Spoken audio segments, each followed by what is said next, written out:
నమః సభాయ నమః. ఇప్పుడు మనం ఈ మహారాజ యోగాలు ఇండివిజువల్గా మనకి లగ్నానికి ఏమేమి యోగాలు ఇచ్చేటువంటి ప్లానెట్స్ ఎలా ఇస్తున్నాయో చూస్తున్నాం. అందులో మనకి ఇప్పుడు తులాలగ్నం మీరు చూశారు, కేంద్ర లగ్నం అయింది ఒరిజినల్గా. సో ఆ లగ్నంలో పుట్టడమే కొంచెం యోగ లగ్నం కింద మనకి కన్సిడర్ చేయబడుతుంది. అంటే మిగిలిన ప్లానెట్స్ ఎలా కొద్దిగా వీక్గా ఉన్నా మనకి ఈ లగ్నమే మంచి బలం, మిగిలిన మంచి లగ్నంలో పుట్టాడు అంటారు. అదే అనమాట లగ్నం. ఇప్పుడు ఇక్కడ మనకి లగ్నం శుక్రుడు చాలా పవర్ఫుల్, లగ్నాధిపతి మూల త్రికోణంలో ఉండటం. అలాగే చతుర్థాధిపతి శని, పంచమాధిపతి కూడా శని అవ్వటం చాలా యోగకారకం. ఇక్కడ శని ప్రబల యోగకారకుడు అనే టైపులో చెప్పచ్చు.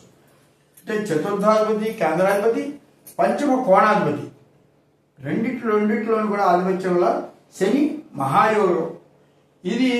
ఇదే శని మీకు లగ్నంలో శని వస్తే ఇంకా మంచి యోగం.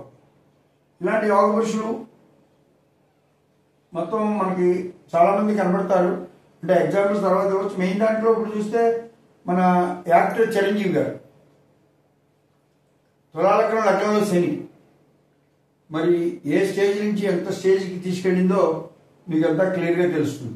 ఆయన దాంట్లో అయితే ఇప్పుడు ఇక్కడ గురుడు కూడా ఉచ్చా, శని ఉచ్చా గురుడు ఉచ్చా చిరంజీవి గారు. ఆ రెండే చాలు. ఇవి శుక్రక్షేత్రం కాబట్టి ఆయన యాక్టింగ్ అందులోకి వెళ్ళింది, అవన్నీ మనకి అందులో కనబడ్డాయి. ఇప్పుడు మీరు ఇదే లగ్న జాతకుల్లో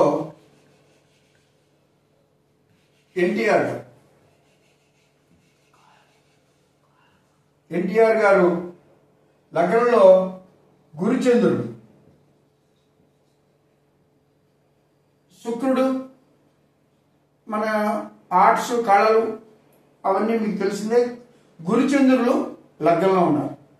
అంటే స్వాతి, గురుడు చంద్రుడు లగ్నంలో కలయికే చాలు ఎంత మహాపురుష యోగం, ఎంత మినిస్ట్రీ యోగం అన్ని ఎన్నికి వచ్చాయో మనకు తెలుసు.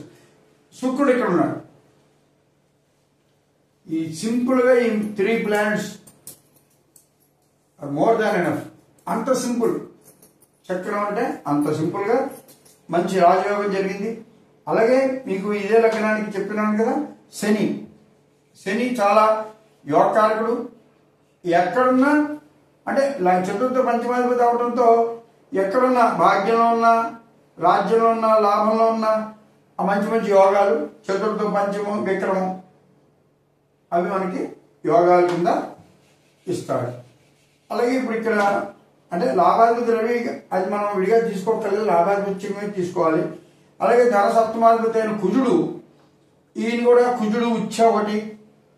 ఒకవేళ కుజుడు నీచైనా, కుజుడు స్వక్షేత్రమైనా ఇవన్నీ కూడా తులాలగ్నానికి మంచి రాజయోగాలు అవన్నీ జరుగుతాయి. శుక్రుడు వల్ల వచ్చింది, కుజుడు వల్ల వచ్చింది, శని వల్ల వచ్చింది. గురుడు లగ్నం రీత్యా చెప్పాము. విడిగా గురుడు ఎక్కడ అంతలా ఇవ్వడు.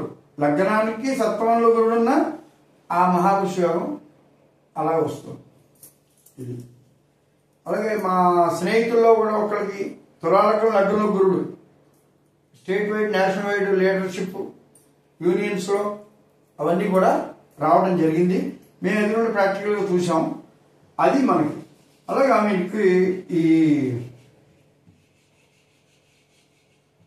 ఇవి యోగాల్లో ఈ తులాలగ్నానికి మనం సింపుల్గా చూస్తే అది. తర్వాత వృశ్చిక లగ్నానికి మీకు లగ్నాధిపతి కుజుడికి షష్టాధిపత్యం వచ్చింది. అది అంత బ్యాడ్ ఏం కాదు. అంచేత ఈ లగ్నాధిపతి కుజుడు ఇక్కడ రాజ్యంలో ఉన్నా, ఇక్కడ ఉచ్చులో ఉన్నా, ఇక్కడ నీచులో ఉన్నా మనకి యోగం కలుగుతుంది. అలాగే పంచమంలో కూడా మంచి యోగం కలగజేస్తారు. ఇది కుజుడు. అలాగే ఇక్కడ చూడండి, ఇక్కడ శని వచ్చేటప్పటికి మళ్ళీ 3, 4 స్థానాధిపతి, 3వ స్థానాధిపతి పాపత్వం రావడం వల్ల చతుర్థాధిపతి ఎప్పుడైతే శని అయ్యాడో అది యోగం. ఆ చతుర్థాధిపతి శని రాజ్యంలో ఇక్కడ ఇక్కడ కూడా యోగిస్తాడు. మళ్ళీ వెయ్యిల్లో చెప్పకూడదు, వెయ్యిల్లో ఉచ్చి అవుతుంది, అది కొన్ని యాడ్వర్స్ ఎఫెక్ట్స్ ఉంటాయి. అలాగే ఇక్కడ భాగ్యంలో కూడా శని మంచివాడే. ఈ విధంగా మీరు అనలైజ్ చేసుకోవాల్సి వస్తుంది. మనం నెక్స్ట్ లగ్నం మళ్ళీ దాంట్లో చూద్దాం. జై శ్రీరామ్.